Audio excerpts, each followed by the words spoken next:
மா இவனை பாருமா, வெளியே விளையாடிட்டு கை கால் கழுவாம உள்ள வரான். டேய் வெளியே போய் கை கால் கழுவிட்டோடா. பொடி அப்பா, யாராவது கொட்டினது? ஒருவேளை அவ்வளோ இருப்பாளோ? இவங்க தானே உட்காந்துருக்கா. அப்ப கொட்டினது யாரு? யாரா இருக்கும்? எப்பா, எவன்டா இது மறுபடியும் கொட்டுறா?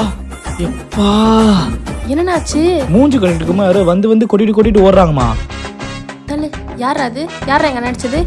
யாரா? தங்கச்சி, என்னம்மா பண்ணிக்கிட்டு இருக்க? உன்னை யார் அடிச்சான்னு தேடிட்டு இருக்கேனா? அவ்வளோ கஷ்டப்பட தேவையில்ல, அடிச்சவனை வீடியோவே எடுத்து வச்சுக்கிற. வா, யாருன்னு கண்டுபிடிக்கிறேன்டா. இப்ப வாங்கடா. என்ன இது? அவள உன்ன